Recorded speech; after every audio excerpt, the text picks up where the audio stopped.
If frequency implies significance, the number 40 is important indeed. After all, it appears dozens of times across the Old and New Testaments. Here are some of the key examples. You may be familiar with the importance of the number 40 in the Bible. After all, it pops up in the good book 159 times across both the Old and New Testaments. God flooded the earth for 40 days and nights. Moses fasted for 40 days, and Jesus wandered the wilderness for, 40 days. Overall, it's a number associated with testing and the hardships one must endure to become more spiritually aware. Here are just a few examples of how the number 40 features prominently in the Bible and what it may mean. Moses, Elijah, and Jesus fasted in the desert for 40 days each. It's no surprise that three of the Bible's most important figures each endured 40 days without food or water.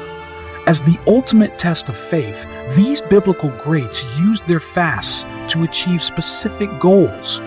Moses proved his loyalty to God and received the 10 Commandments. Elijah gained instruction on how to lead the people of Israel, and Jesus thwarted Satan's temptations. In each case, they passed their tests and gained new insights into God's ultimate plan. The Israelites wandered in the desert for 40 years.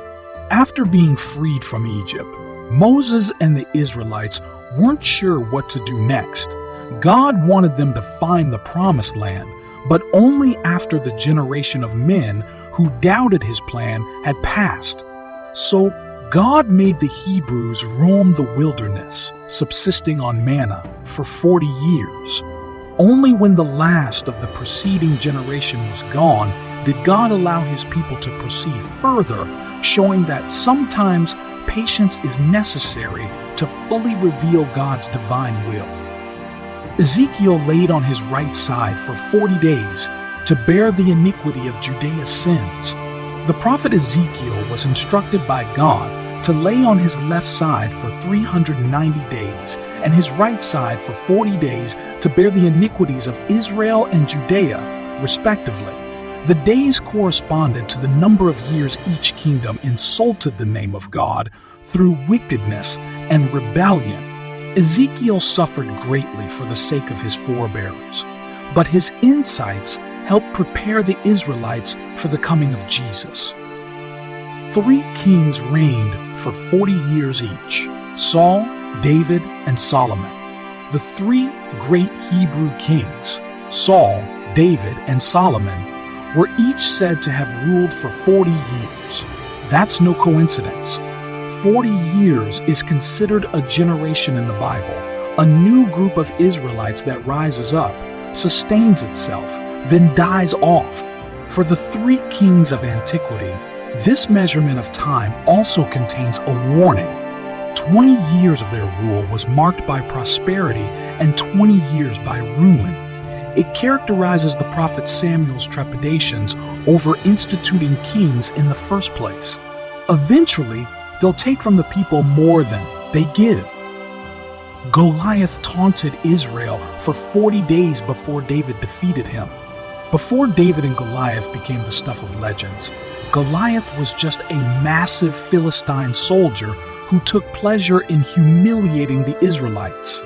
The Philistine and Israelite armies stood on opposite sides for 40 days.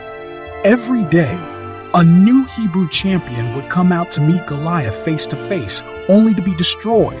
After 40 days, David, a young shepherd from Bethlehem, was sent by God to defeat the Philistines, opening a new chapter for the Israelites, namely the solidification of the kingdom of Israel.